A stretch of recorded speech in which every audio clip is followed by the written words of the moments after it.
Turma, boa noite, eu sou a Patsy. Iremos aí fazer um resumo para vocês do direito processual civil. Eu escolhi duas temáticas, recursos e execução, considerando que são dois temas bem pedidos aí pela banca examinadora da Fundação. O primeiro tema que a gente vai analisar é a temática de recursos. Eu lembro que recurso é um ato voluntário da parte, a parte recorre se ela quiser, salvo, obviamente, no reexame necessário, salvo no duplo grau obrigatório de jurisdição. Tirando isso, o recurso é ato voluntário, é ônus processual. A parte recorre se ela quiser. Se ela não quiser, ela vai suportar as consequências da sua inércia. O recurso ele tem três objetivos. 1, reformar. 2, anular. 3, aclarar. O primeiro objetivo é a reforma. A decisão do juiz é reformada quando ele cometer o chamado erro de julgamento. O erro de julgamento é quando ele não observa norma de direito material, Código Civil, Código Penal. O segundo objetivo é anular. A decisão judicial será anulada quando o erro for um erro de procedimento, não observância de norma processual. Quando ele rasga norma de CPC, a hipótese de anulação. Quando ele profere, por exemplo, uma sentença ultra, extra, cita petita, a hipótese é de anulação, haja vista que na anulação o erro é de procedimento e na reforma o erro é de julgamento. Terceiro e último objetivo é aclarar. Esse objetivo ocorre quando a decisão contiver algum tipo de vício, ou da omissão, ou da obscuridade, ou da contrariedade própria dos embargos de declaração.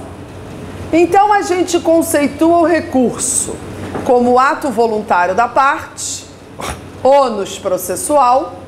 O recurso se dá no mesmo processo, na mesma relação jurídico-processual, e o recurso tem três objetivos: reforma, anular e aclarar.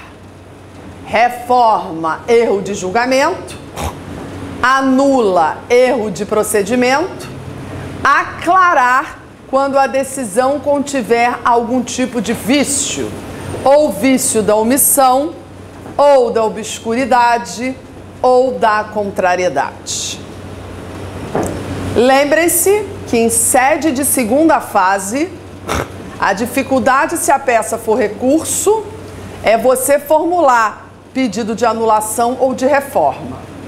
Então, primeiro verifiquem se a hipótese é de anulação. Se não for a hipótese de anulação, é hipótese de reforma. A segunda observação que eu quero fazer é quando eu falo de decisão judicial, eu estou falando da decisão judicial como gênero. A decisão judicial como gênero comporta 4 espécies: sentença, decisão interlocutória, despacho e acórdão. Sentença, ato do juiz, que põe fim ao processo com ou sem exame de mérito, recurso, apelação. Decisão interlocutória, ato do juiz que resolve questão incidental, agravo.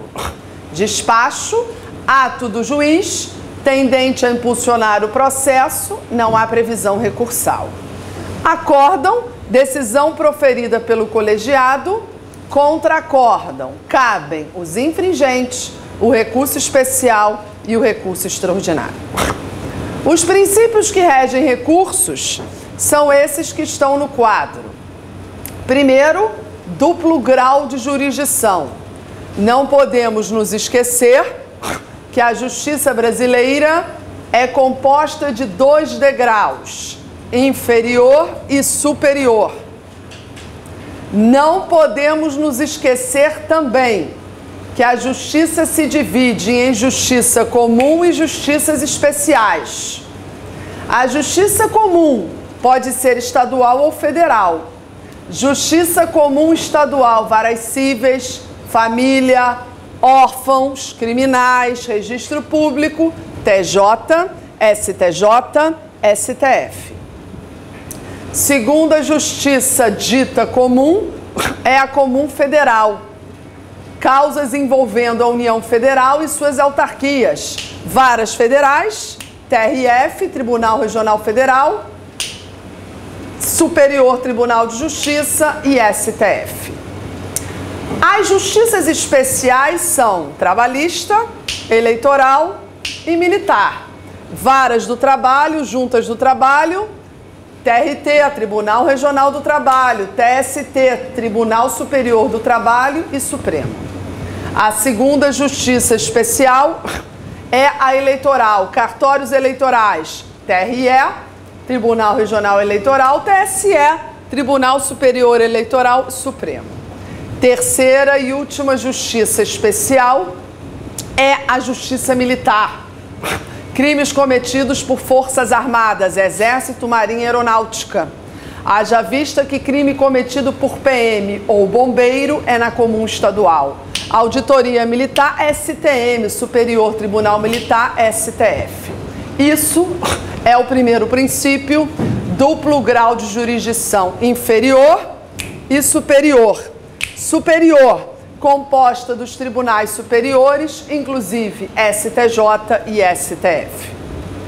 Segundo princípio que rege recurso é a taxatividade. O rol do artigo 496 é fechado, é números clausos. Preceitua o 496, que são cabíveis os seguintes recursos: apelação, embargos de declaração, agravo, embargos infringentes. E ainda temos os recursos constitucionais ordinário, especial, extraordinário, embargos de divergência em recurso especial e em recurso extraordinário. Segundo princípio, taxatividade.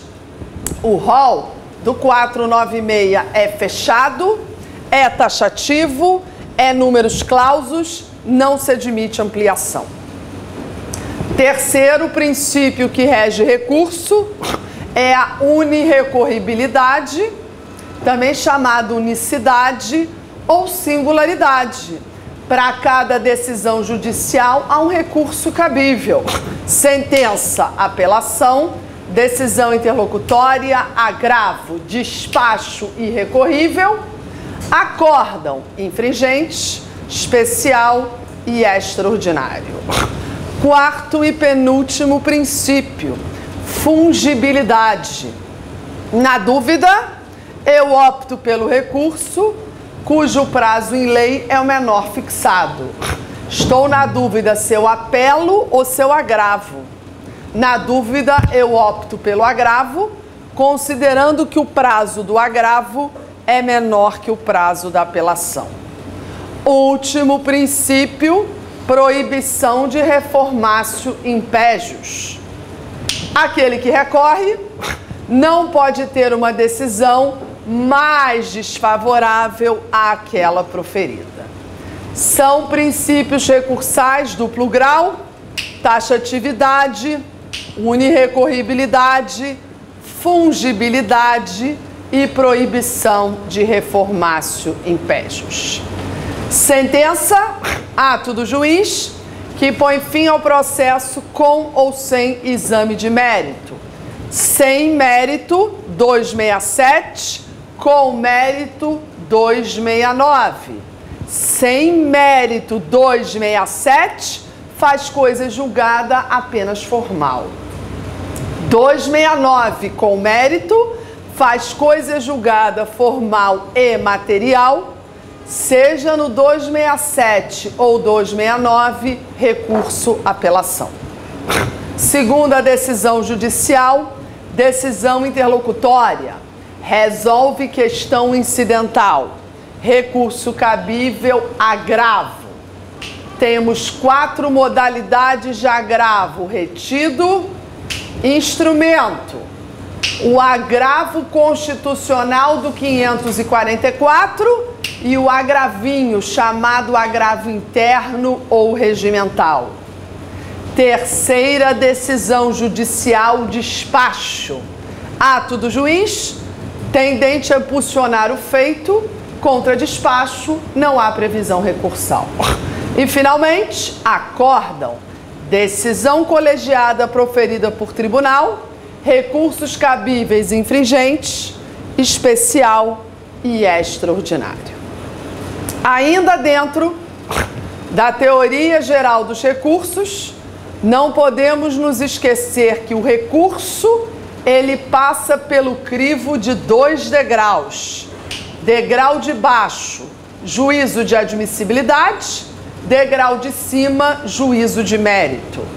O mérito só vai ser alcançado se todos os pressupostos ou requisitos de admissibilidade encontrarem presentes. Se todos os requisitos estiverem presentes, o recurso é recebido. E no mérito, o tribunal dá ou nega provimento. Faltando o requisito de admissibilidade, eu não recebo, eu não conheço ou eu não admito. Não receber, não admitir, não dar seguimento, significa ausência de pressuposto. Caso contrário, o recurso é recebido, degrau de cima, e no mérito o tribunal dá ou nega provimento. Provimento, então, tem a ver com mérito. Conhecer, receber e seguimento são expressões que equivalem a juízo de admissibilidade. São pressupostos de admissibilidade intrínsecos e extrínsecos. Intrínsecos: há o direito de recorrer, são requisitos intrínsecos: cabimento e adequação, sentença, apelação, decisão interlocutória, agravo, despacho recorrível, acórdão infringente, especial e extraordinário. É também requisito intrínseco o interesse recursal. Só tem interesse em recorrer aquele que foi sucumbente, aquele que foi perdedor, aquele que foi vencido, seja vencido total ou seja vencido parcial. Terceiro requisito de admissibilidade intrínseco é a legitimidade. Quem pode recorrer? O vencido, o MP e o terceiro prejudicado. Último requisito de admissibilidade é a inexistência de qualquer fato impeditivo ou modificativo. Requisitos extrínsecos: como eu vou exercer o direito de recorrer? Observando-se o prazo, tempestividade. Lembrando que a maioria dos recursos tem prazo de 15 dias, salvo, exceto, agravo retido 10 dias, agravo de instrumento 10 dias, agravo interno, chamado regimental, chamado agravinho 5 dias e embargos de declaração 5 dias. Tempestividade, observância de prazo, sob pena de ser intempestivo. Maioria tem prazo de 15 dias, salvo os agravos e os embargos de declaração. Preparo: pagamento de custas sob pena de deserção. Não precisa fazer o preparo nem os hipossuficientes, nem os isentos legais. Não precisa fazer o preparo os pobres, a Fazenda, o MP e a Defensoria Pública. Caso contrário, a parte tem que pagar custas, preparar, sob pena de deserção. O último requisito extrínseco é a regularidade formal, observância de forma prescrita em lei. Vimos então, apenas para a gente terminar, essa primeira parte da aula, o conceito de recurso, ato voluntário da parte, ônus processual, tendente a impugnar determinada decisão judicial. Vimos em seguida que o recurso possui 3 objetivos: 1, reforma, 2, anula, 3, aclara. Anula, erro de procedimento. Reforma, erro de julgamento. Aclarar significa sanar algum tipo de vício. Em seguida, vimos os princípios. Primeiro princípio, duplo grau, taxatividade, unirrecorribilidade, fungibilidade e proibição de reformatio impégios. E a última parte, o juízo de admissibilidade, com a observância dos requisitos que se encontram no quadro, porque uma vez presentes esses requisitos, o recurso é recebido. No mérito, o tribunal dá ou nega provimento. Caso contrário, não recebo, não conheço, não admito ou não dou seguimento. Alguma dúvida?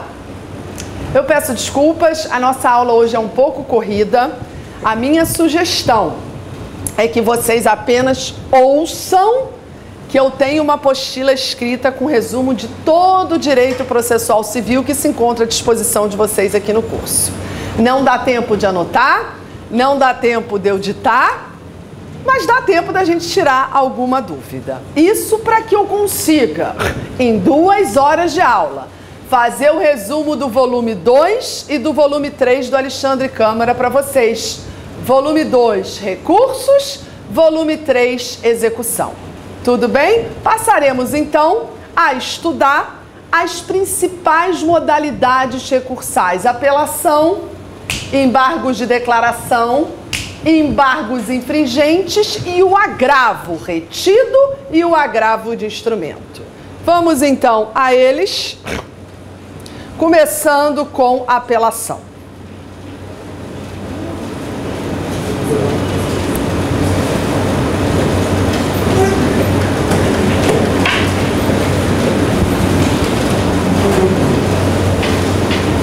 Lembrem-se que quando eu falar de apelação, eu estou falando de um recurso cabível contra a sentença.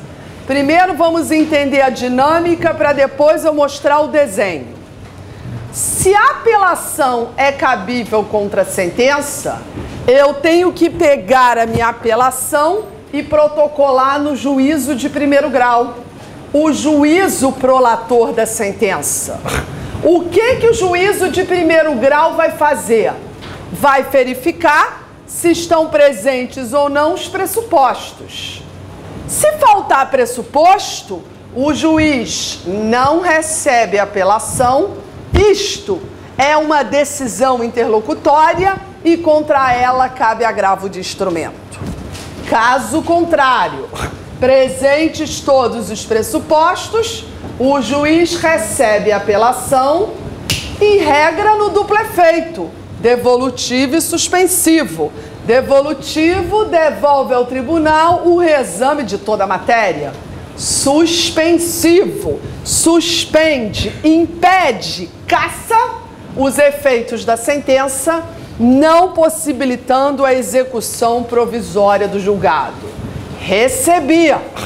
No duplo efeito, dou vista ao apelado em contrarrazões no prazo de 15 dias. Após as contrarrazões, a apelação sobe para o tribunal.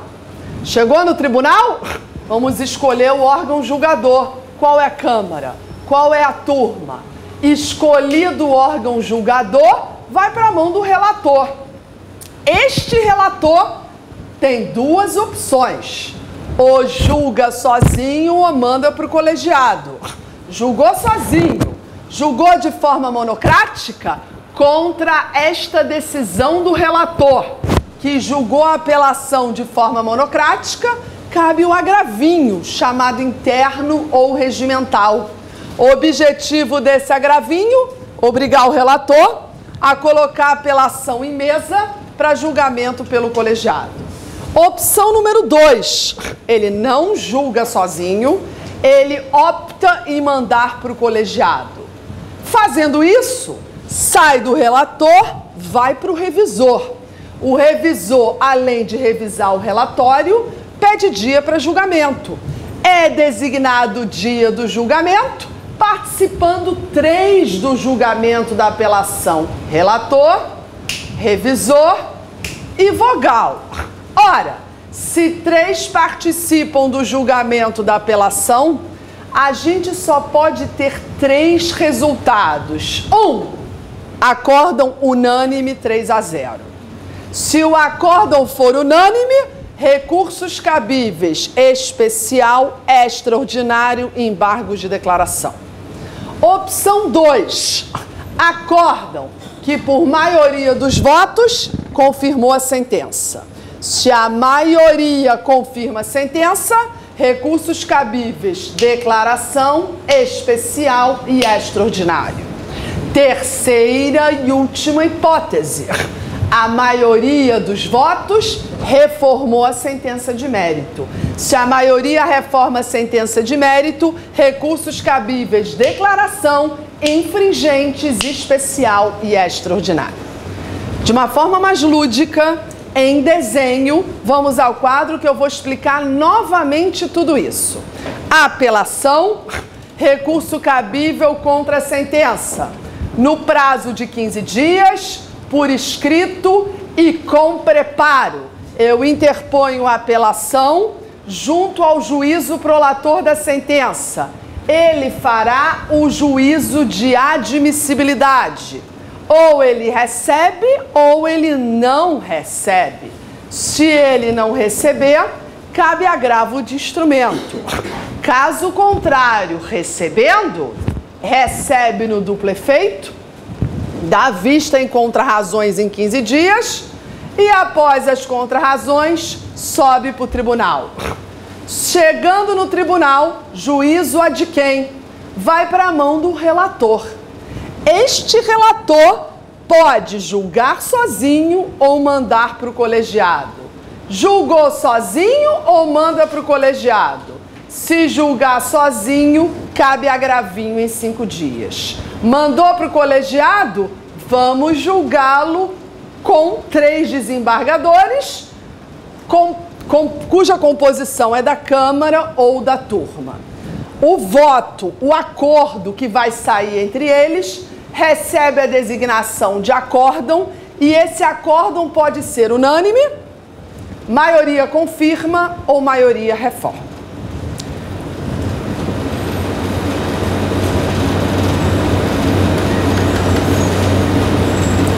Segundo recurso que nós vamos analisar é o embargo de declaração. Eu lembro que o embargo de declaração é um recurso cabível quando a decisão tiver algum tipo de vício, ou da omissão, ou da obscuridade, ou da contrariedade. O prazo é de 5 dias. Você pode interpor no primeiro ou no segundo grau, não tem preparo, as 3 hipóteses de cabimento, ele é recebido no duplo efeito e os embargos de declaração interrompem e não suspendem o prazo para interposição de outros recursos. Embargos de declaração, então, o prazo é de 5 dias, por escrito, sem preparo, primeiro ou segundo grau, objetivo sanar vício, omissão, obscuridade, contrariedade, duplo efeito, uma vez que você interpõe o declaração, ele interrompe o prazo recursal. Na forma de desenho, é isso daqui que a gente está vendo. Ou primeiro grau, ou segundo grau, prazo de 5 dias, para sanar algum tipo de vício, sem preparo. Lembrando que se os embargos tiverem intuito protelatório, você tem uma multa de 1% e se ele for reiterado, essa multa pode chegar a 10%. Lembrando ainda que cabem embargos de declaração contra embargos de declaração. Não tem limite. A única observação a ser feita diz respeito à multa pelo embargo protelatório. Terceiro recurso que iremos analisar: embargos infringentes. Lembrem-se que os embargos infringentes, eles estão intimamente relacionados à decisão de tribunal de mérito não unânime. Falou em decisão de tribunal de mérito não unânime, falou nos embargos infringentes. O prazo é de 15 dias, não tem preparo, a decisão colegiada de mérito não unânime é pressuposto específico de admissibilidade e ele cabe em duas hipóteses: quando a apelação reforma a sentença de mérito ou quando a rescisória é julgada procedente. Você interpõe junto ao relator do acórdão embargado, é o relator da apelação, e esse relator vai fazer o juízo de admissibilidade. Se for um juízo negativo, cabe agravinho em 5 dias. Se for um juízo positivo, ele recebe os infringentes no duplo efeito e esses infringentes são julgados por novo órgão julgador, composto por novos julgadores. De uma outra forma, explicando, a gente tem aqui 2 votos que reformaram a sentença e um voto que confirmou a sentença. Quando acontece isso, oposto será o embargo infringente. E para quem quiser chegar em Brasília, um dos pressupostos específicos, tanto do especial como do extraordinário, é você exaurir todas as vias recursais anteriores. Então, é necessário a oposição dos infringentes para que se alcance STJ e STF. Acontecendo isso, você opõe em 15 dias, por escrito sem preparo, e você direciona os infringentes ao relator do acórdão embargado. Esse relator, que é o mesmo relator que julgou a sua apelação, vai fazer o juízo de admissibilidade. Opção 1, juízo de admissibilidade negativo, cabe agravo interno.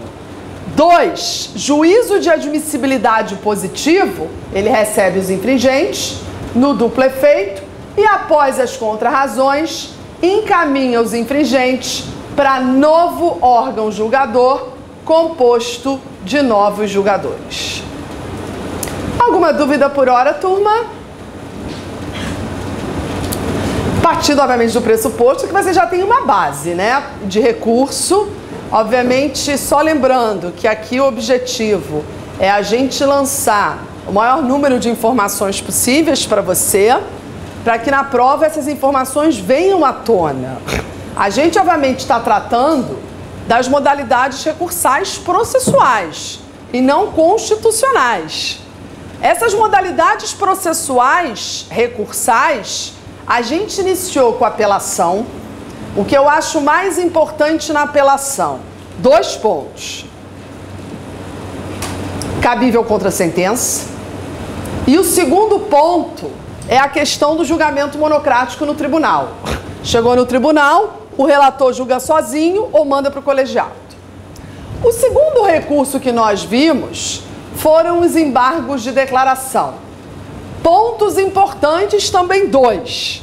Primeiro ponto: as hipóteses de cabimento, obscuridade, omissão ou contrariedade.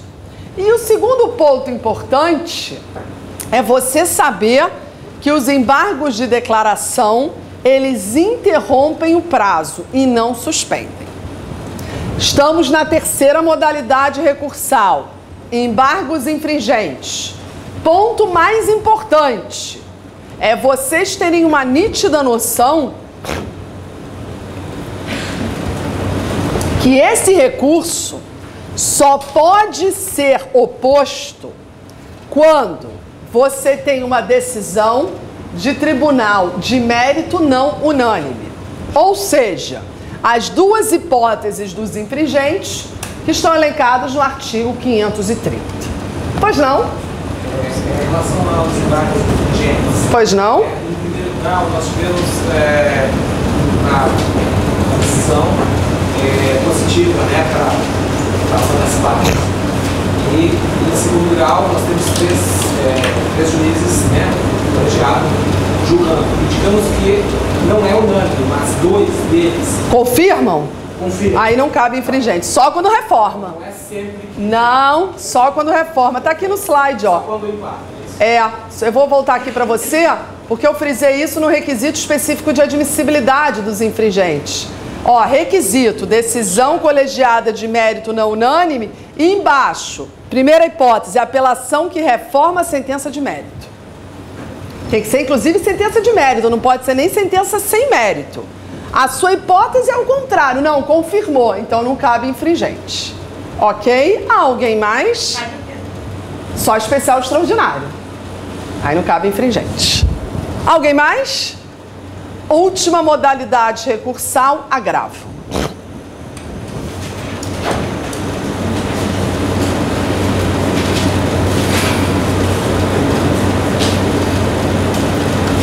Antes de eu apresentar aqui o slide para vocês, é importante que a gente fale, e essa é a dificuldade especialmente da segunda fase. Não sei se eu vou encontrar vocês na segunda fase, que a minha área é Direito Civil e Processo. É você conseguir diferenciar o que é decisão interlocutória de despacho. Para você saber qual é o recurso cabível. Porque sentença é mole. Ou a sentença está no 267 ou está no 269, é apelação.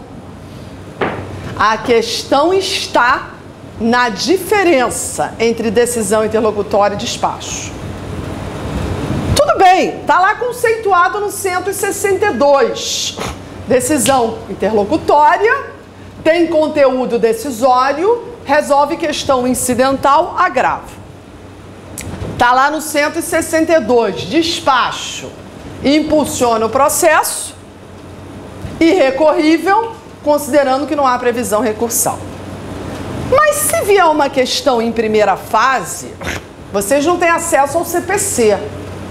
Então vocês vão precisar se colocar num trem, porque processo é trem, é um encadeado de vagões. Eu já vou mostrar isso para vocês daqui a pouquinho. O que vocês têm que pensar é o seguinte: a força que faz o trem andar para chegar ao destino final, que é a sentença, essa força é o despacho.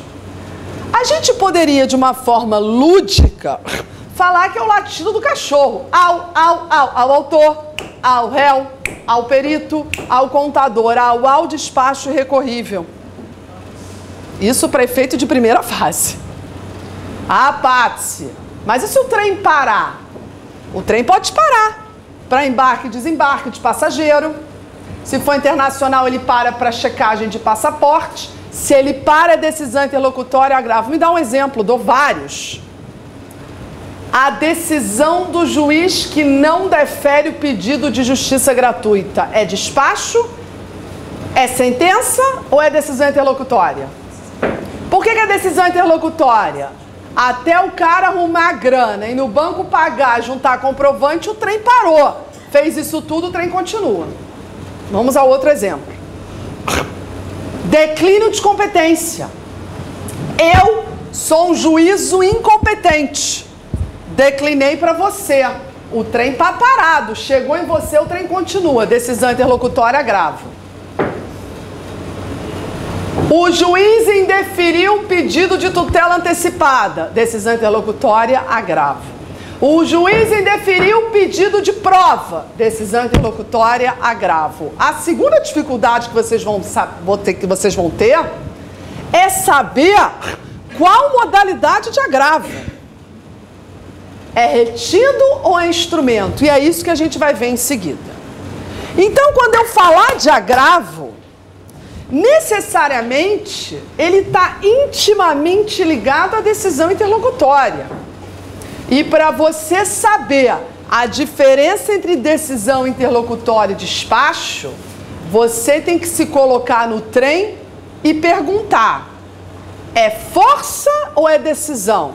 A decisão do juiz que nomeia perito, despacho. A decisão do juiz que manda juntar documento, despacho. A decisão do juiz que manda o processo ao contador, despacho.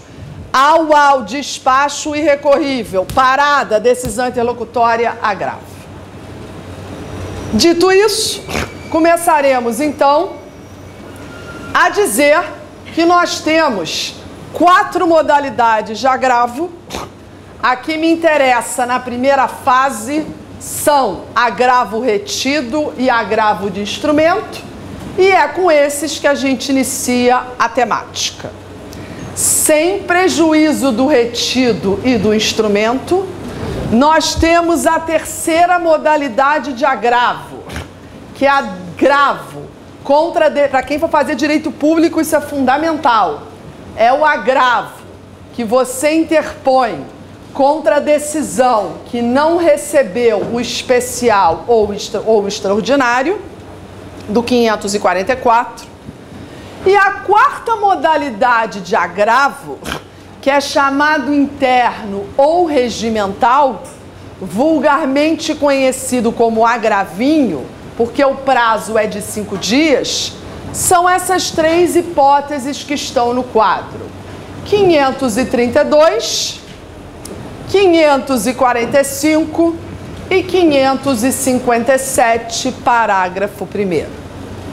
Começaremos então a analisar o quadro sinótico do agravo retido. Lembro que o agravo retido é regra, é cabível contra a decisão interlocutória em todos os casos em que não for cabível o agravo de instrumento. Pátse, mas quais são os casos do agravo de instrumento? Resposta: 3. Quando a decisão causar lesão, que é a mais comum.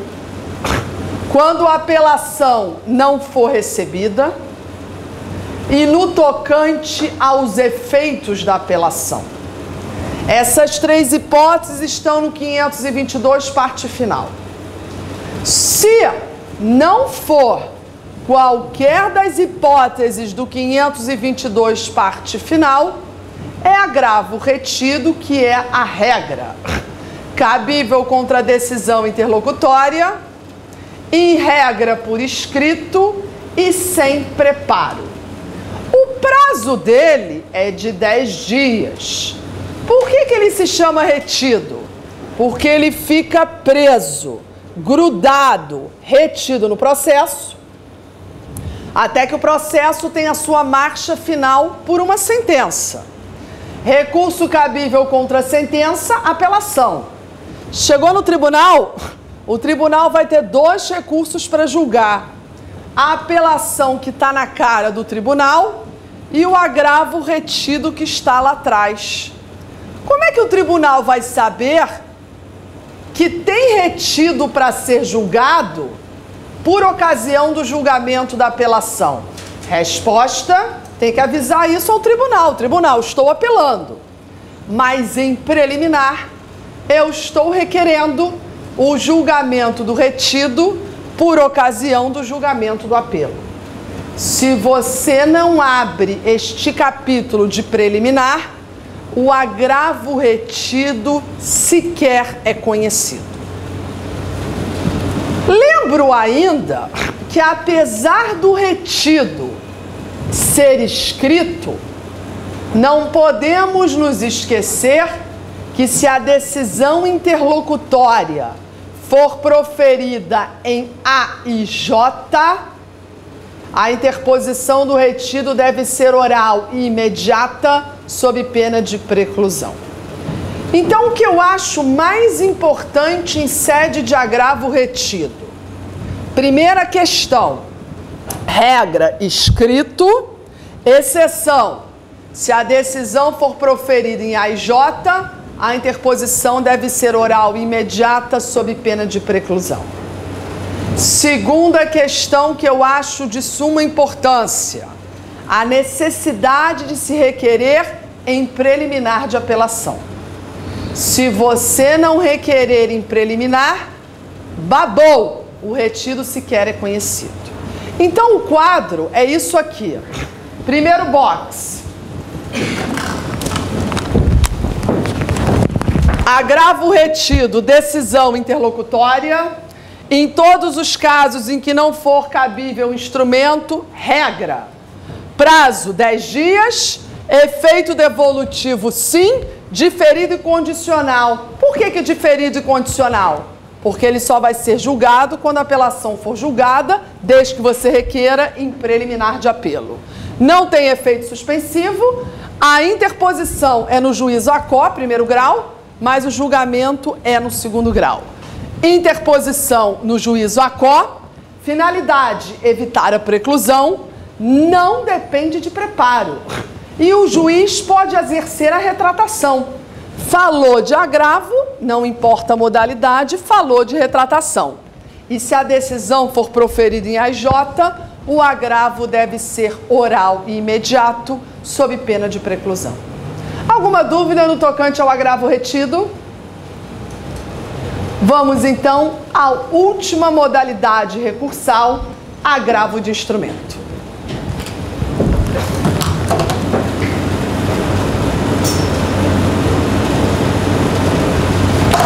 Muito bem. O agravo de instrumento, ele é exceção.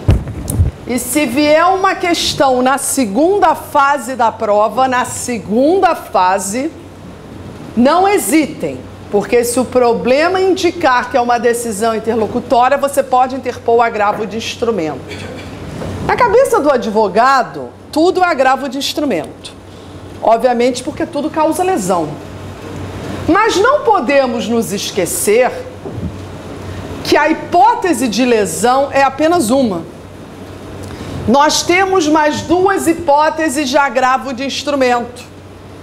Quando o juiz não recebe a apelação e no tocante aos efeitos da apelação. Essas três hipóteses estão no 522, parte final. Lesão, apelação não recebida, efeitos da apelação. Eu pego o meu instrumento, protocolo direto no tribunal. Quando eu vou no tribunal, eu tenho que observar 6 pressupostos de admissibilidade. A legitimidade, o interesse, tempestividade 10 dias, preparo, peças obrigatórias e a comunicação em 3 dias. Eu comunico em 3 dias aqui embaixo para quê? Para possibilitar a retratação. O juiz aqui de baixo tem 2 opções, ou mantém ou reconsidera.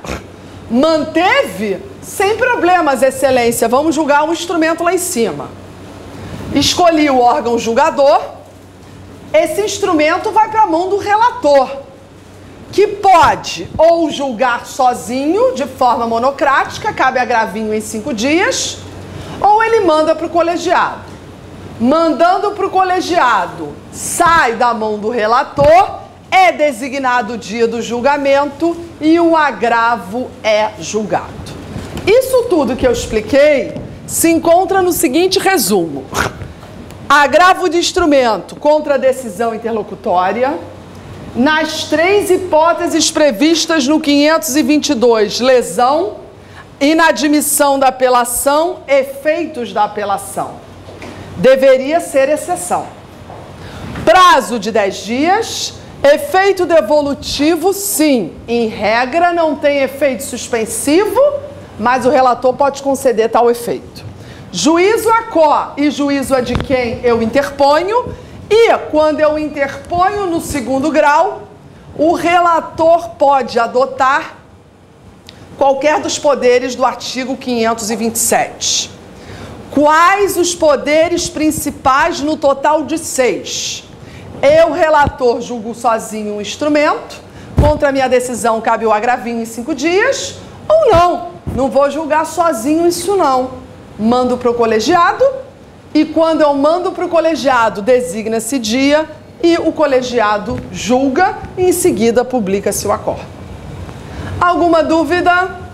Visto o conceito de recurso, objetivos, princípios, pressupostos.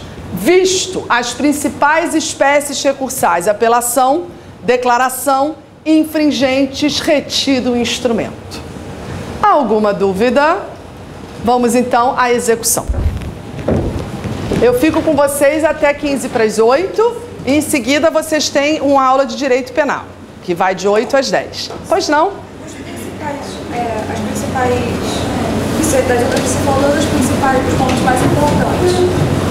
No agravo de instrumento, quais são? Eu acho que no agravo de instrumento o mais importante são as 3 hipóteses do 522 e os pressupostos de admissibilidade, que são 6 no total: legitimidade, interesse, tempestividade, preparo, as peças obrigatórias do 525 e a comunicação em 3 dias do 526. Alguém aqui para direito civil na segunda fase? Ok, são 4 então. A minha segunda fase aqui é a professora Consuelo Ebra com direito civil e eu com direito processual.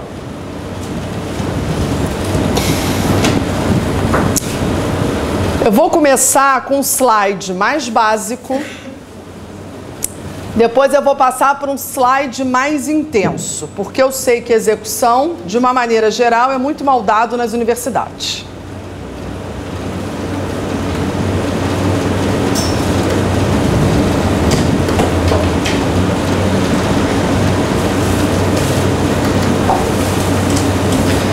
Falei do trem, é que não dá tempo de dar tudo, eu tive que escolher o que eu vou dar, né? É isso daqui o trem do processo. O rito ordinário é isso. Isso aqui pode durar 20, 15, 30 anos.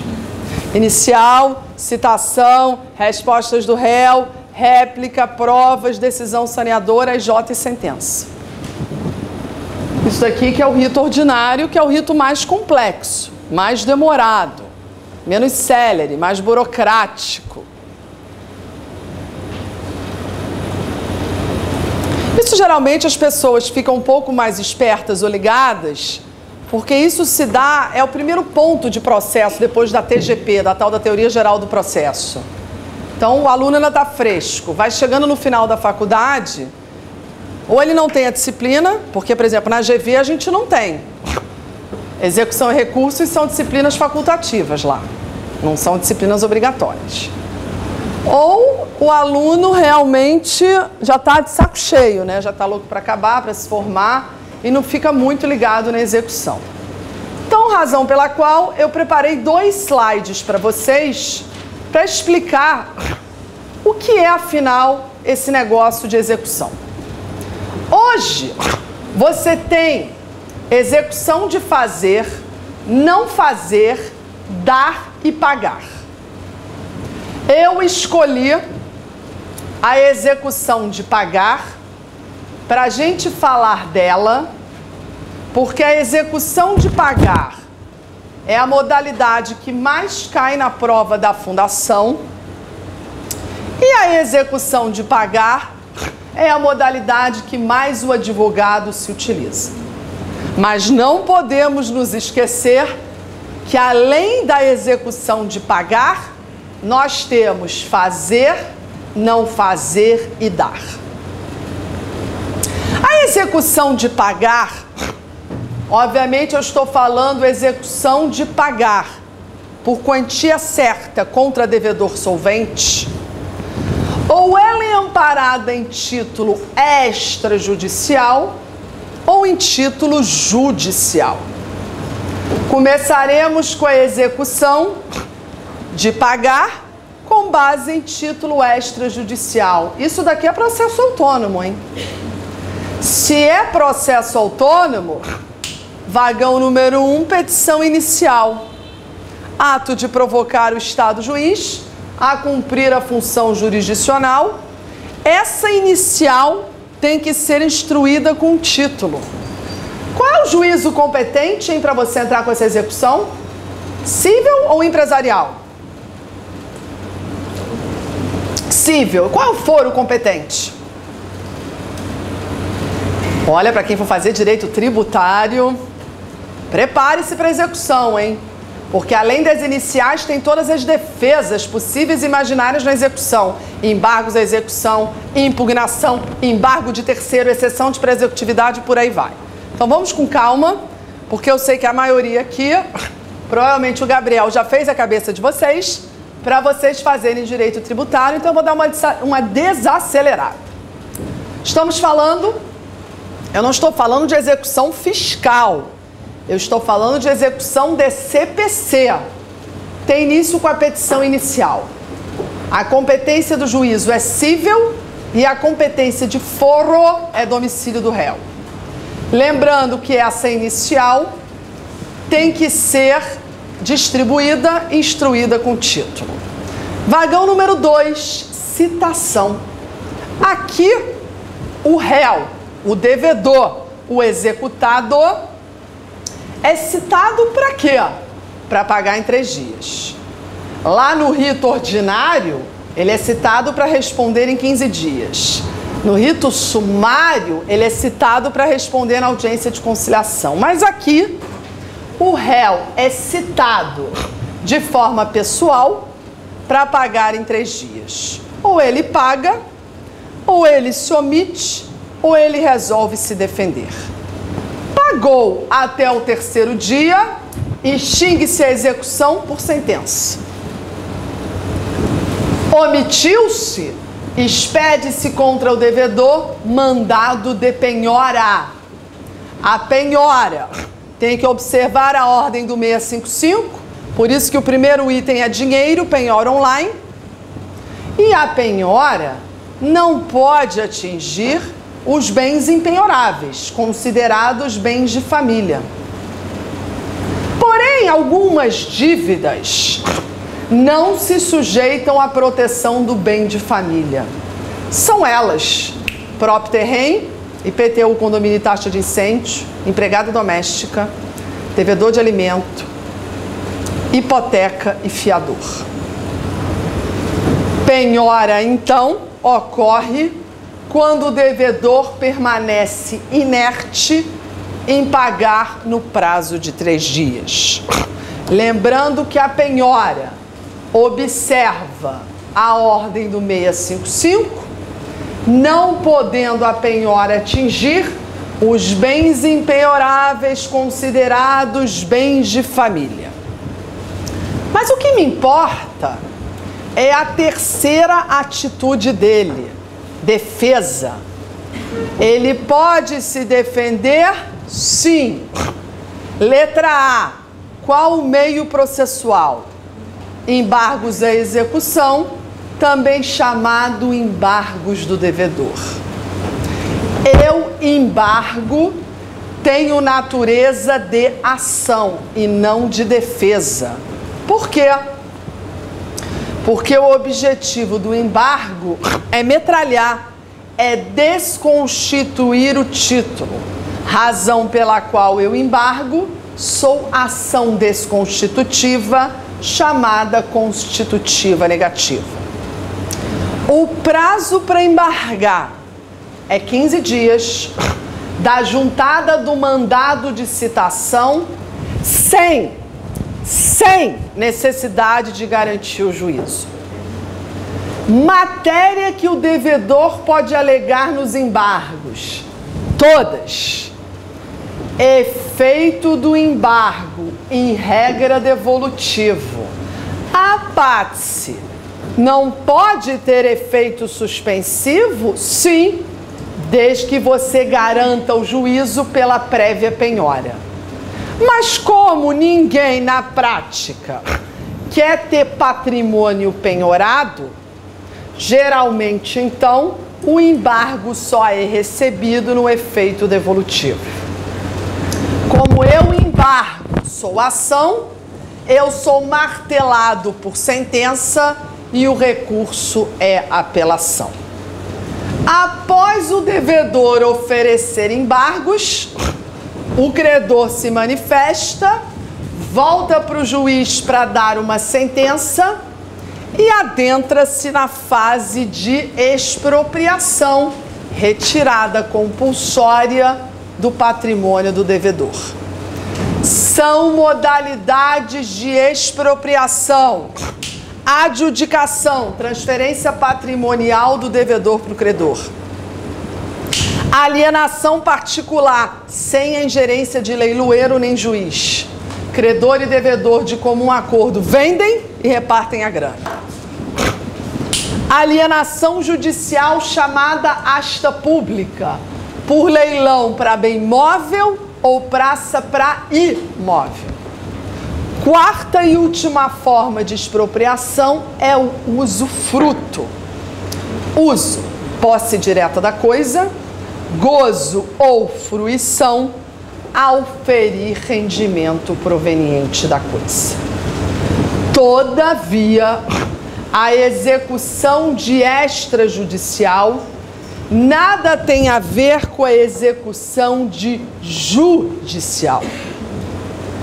A execução de judicial não é processo autônomo, é fase de cumprimento. Tem início com uma sentença, título executivo judicial, proferida no processo de conhecimento.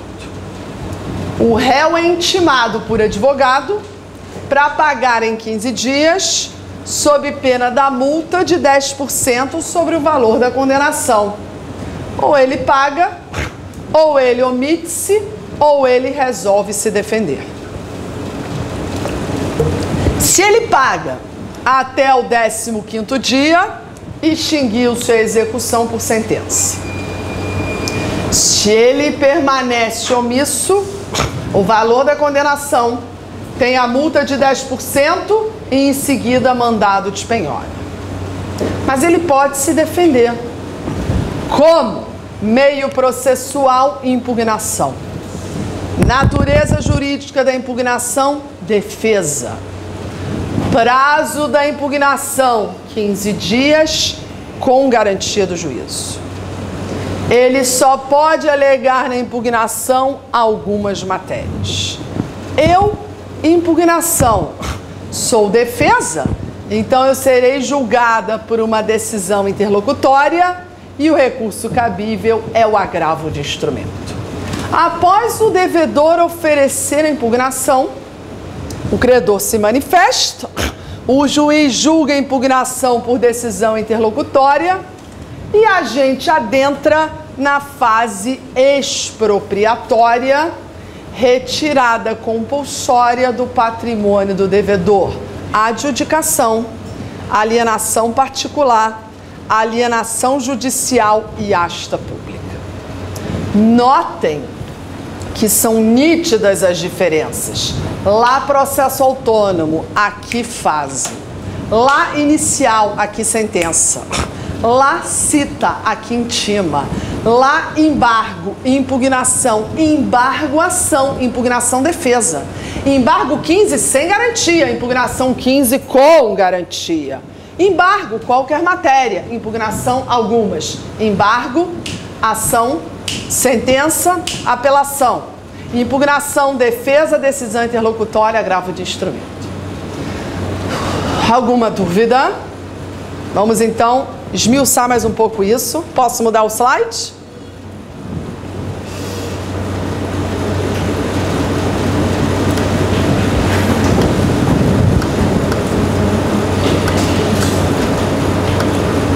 Professora, Pois não?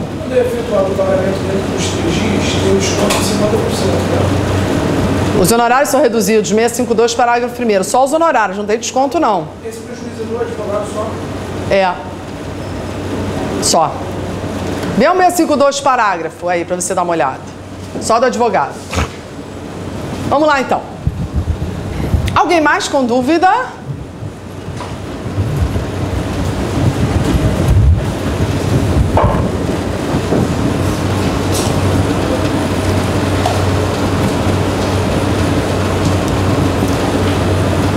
Vamos aos desenhos, uma forma mais lúdica de explicar a mesma coisa que a gente disse até então. A execução se baseia ou em título judicial ou em título extrajudicial. A execução obedece sempre a 3 fases. A apreensão, a escolha do bem, é a penhora. A transferência, transformar o bem em dinheiro. E a satisfação, que é a expropriação propriamente dita. Começaremos com a execução de título extrajudicial. Primeira fase, a apreensão. Petição inicial instruída com título. O réu é citado para pagar em 3 dias. Ou ele paga, olha o que você me perguntou aí, ó. Ou ele não paga. Se ele paga, execução é extinta. Se ele não paga, expede-se contra ele mandado de penhora. Lembrando da ordem e lembrando da impenhorabilidade. E a defesa se denomina embargos à execução, chamado embargos do devedor.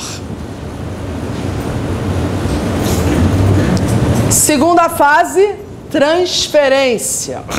O bem está penhorado. Se for dinheiro, se for penhora online, levanta a grana e extingue a execução. Se for bem imóvel ou móvel, eu vendo em asta pública e o dinheiro eu dou para o credor.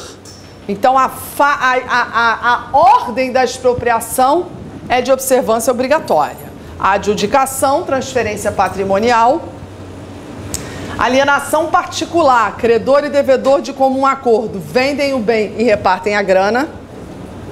Alienação judicial, chamada asta pública, por leilão para bem móvel ou praça para imóvel e o usufruto.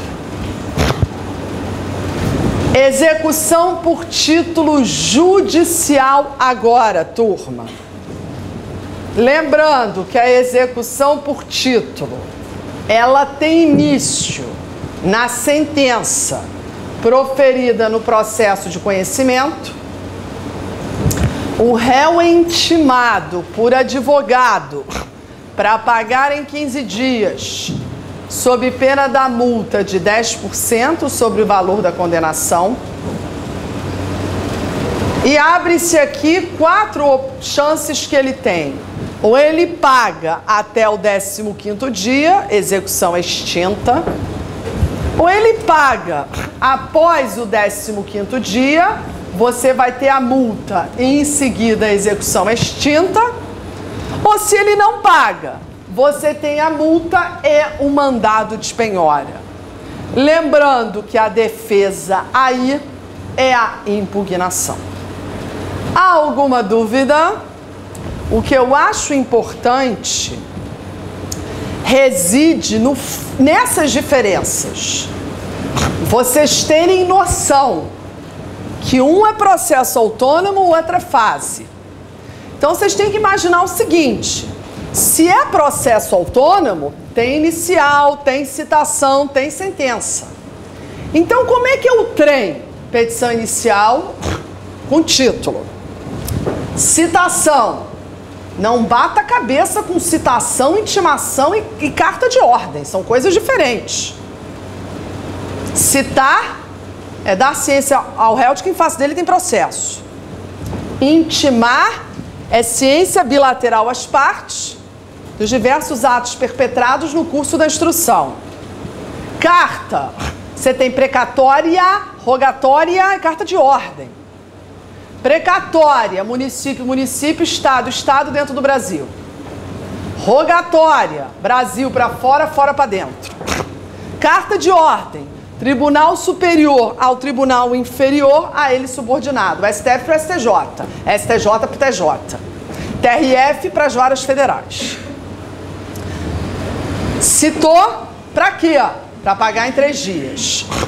Ou ele paga, Ou ele não está nem aí, ou ele resolve se defender. Pagou, extinguiu a execução. Não pagou, mandado de penhora. Resolve defender, embargos à execução. E dos embargos à execução? O embargo à execução é ação, é sentença e apelação. Já a execução, eu vou já falar só das defesas, tá? Ainda tem um slide só para defesas. Execução de título judicial. O que eu acho importante, vocês terem uma nítida noção que é uma fase de cumprimento. Então não tem petição inicial, já começa com a sentença. Não tem citação, é intimação para o réu pagar em 15 dias. Ou ele paga, ou ele nada faz, ou ele se defende. Eu vou falar só das defesas no capítulo à parte. Pagou até o 15º, acabou, extinguiu a execução. Não pagou, valor da condenação, a gente acresce a multa e expede mandado de penhora contra ele. Defesa e impugnação. Alguma dúvida? Ok, então vamos ao slide.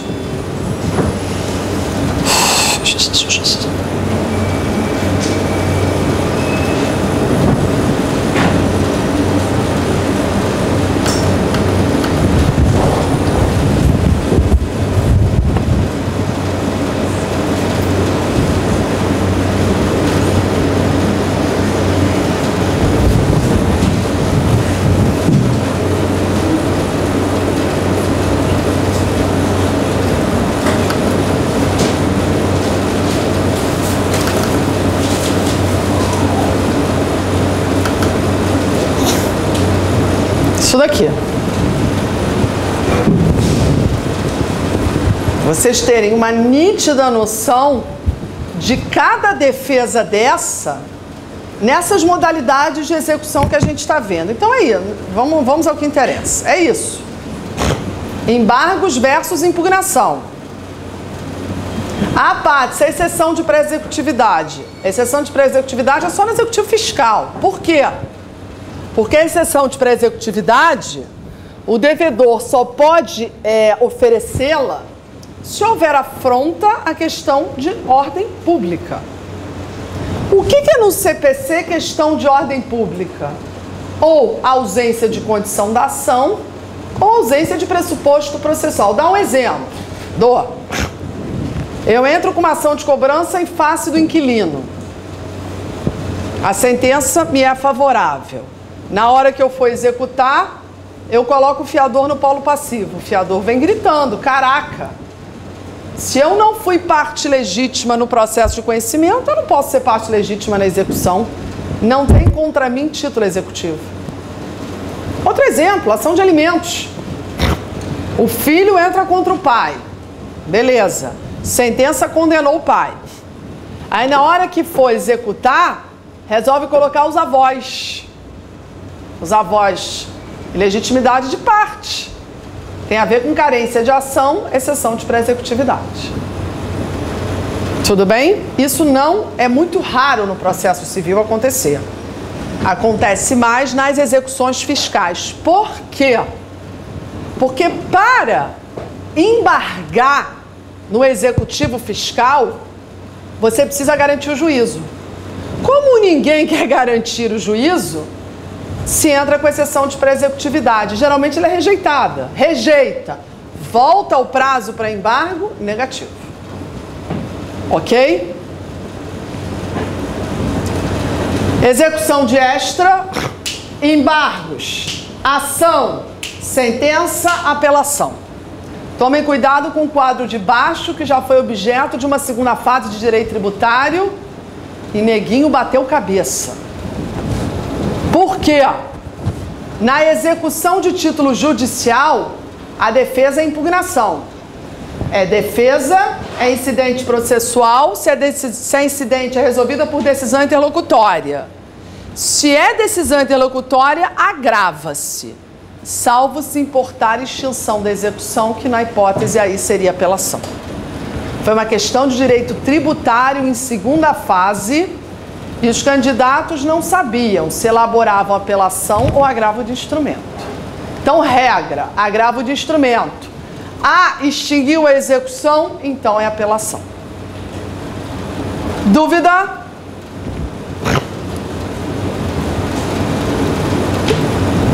Continuando. Embargos do executado. Essa defesa, entre aspas, é própria dos títulos extrajudiciais. As matérias que o devedor pode alegar estão no 745. Reparem que o último inciso te dá aso a muita coisa, qualquer matéria. Bastava o último inciso do 745. Então, como é que é a dinâmica dele? Execução, embargos em 15 dias, matérias do 745, não precisa garantir o juízo, salvo se você requerer efeito suspensivo. Não tem efeito suspensivo em regra, mas pode ter. Em que hipótese pode ter? Quando tem um binômio, lesão e garantia do juízo. Após a oitiva do credor, duas hipóteses se abrem para o julgador. Ou ele rejeita de forma liminar os embargos, inicial inepta, embargos intempestivos, embargos com intuito protelatório, ou ele julga o mérito dos embargos. Numa ou noutra, o recurso cabível é apelação e essa apelação não tem efeito suspensivo. Há alguma dúvida? Muito bem. Já a impugnação é própria dos títulos judiciais. As hipóteses, as matérias que o devedor pode alegar são essas daí. O último inciso também dá aso a muita coisa. Qualquer causa extintiva, modificativa ou impeditiva da obrigação. A dinâmica. Sentença. O devedor impugna em 15 dias. Matérias do 475L. Precisa garantir o juízo. Em regra não tem efeito suspensivo, mas pode ter, desde que ele caucione. Oitiva do credor. Como a lei é silente, a doutrina se perquire se é 15 ou 5. 15. E aí a questão da prova que eu estava falando para vocês. Se o juiz acolhe a impugnação e julga extinta a execução, é apelação. Se ele rejeita a impugnação, é agravo. Alguma dúvida? Muito bem, volume 2 e 3. Agora vamos ao volume 1. Vamos dar uma última passada. A gente tem mais algum tempinho aí. Vou tentar fechar o volume 1, pelo menos a metade. Rito ordinário.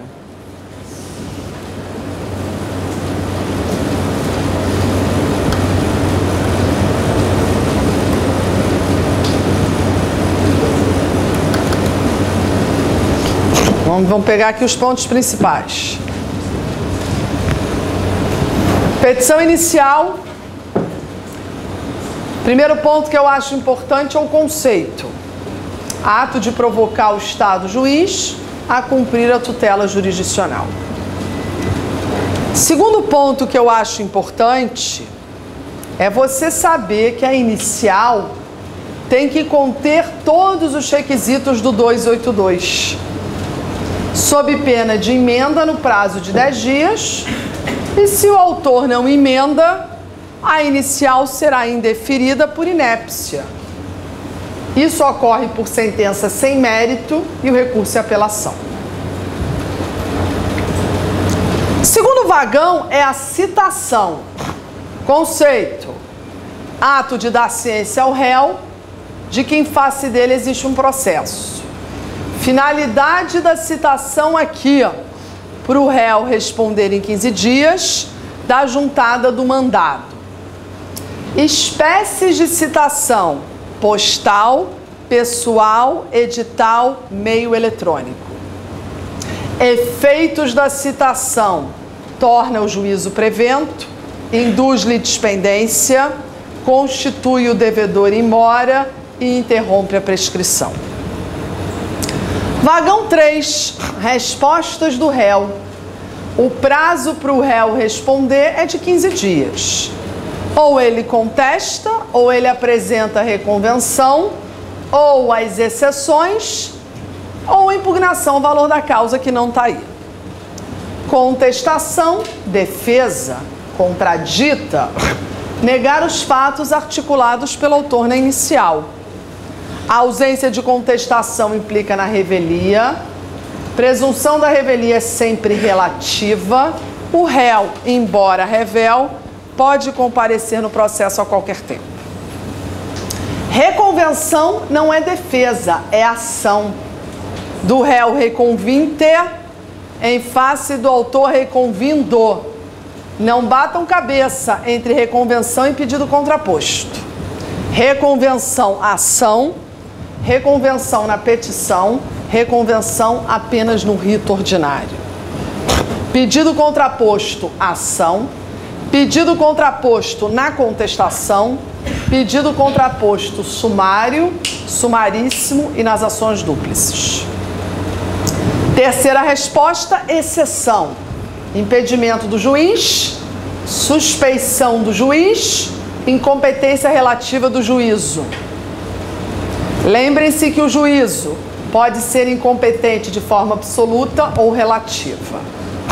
A incompetência absoluta, quando desrespeita matéria ou função, é arguída pelo réu em preliminar de contestação, podendo ser de ofício reconhecida. Incompetência relativa, desrespeita a valor ou território, arguída pelo réu incipiente, em 15 dias por exceção, sob pena da prorrogação da competência.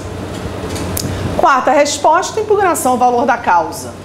Quando o autor não atribuir o correto valor à causa, poderá o réu oferecer a impugnação. Vagão 4, réplica. Se o réu na contestação arguir alguma questão preliminar, abre-se em réplica para o autor se manifestar em 10 dias sobre as preliminares deduzidas em contestação. Provas. Digam as partes as provas que pretendem produzir de forma justificada ou se concordam com o julgamento da lide. Eu lembro que prova é direcionada ao juiz em busca da verdade real. Se a prova se dirige ao juiz, ele atribui à prova o valor, a tarifa, a nota que ele melhor entender em busca da verdade verdadeira. A isto recebe o nome de princípio do livre convencimento motivado. Lembro que o direito brasileiro admite as seguintes modalidades de prova: documental, oral, pericial e inspeção judicial. Sexto vagão, faxina, decisão saneadora. Primeiro armário, condições da ação. São condições da ação o LIP, legitimidade, interesse, possibilidade jurídica do pedido. A ausência de condição, extinção do feito sem exame de mérito. Segundo armário, pressupostos processuais, agente capaz, objeto lícito, forma prescrita ou não proibida em lei. A ausência de pressuposto, extinção sem exame de mérito.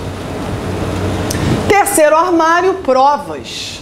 O juiz analisa a pertinência ou não da produção. Havendo necessidade de produzir prova oral, designa-se EJ. Ordem de colheita de prova oral em EJ, 1 MP, 2 perito. 3, depoimento pessoal do autor e do réu. 4, testemunhas, autor e réu. Para, finalmente, se prolatar uma sentença, ato do juiz que põe fim ao processo com ou sem exame de mérito. São requisitos de uma sentença: relatório, fundamentação e dispositivo. A sentença se classifica em condenatória em constitutiva, declaratória.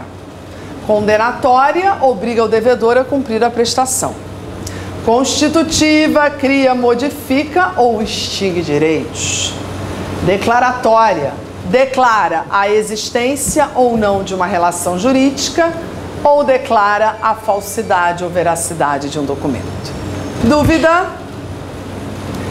Muito bem, são 7h30, eu vou liberar vocês agora, vocês têm aí uns 20 minutinhos para tomarem uma água, fazerem um lanche, que 8 horas vocês retomam e vão até às 10 da noite com direito penal. Alguma dúvida? Rito ordinário visto, recursos visto, execução de pagar vista. O que eu não dei? Recursos constitucionais, as outras modalidades de execução, cautelares e procedimentos especiais. O que eu dei? Rito ordinário, recursos e execução de pagar. Tudo bem? Uma excelente prova para vocês e a gente se vê aí na nossa segunda fase. Obrigada pela atenção.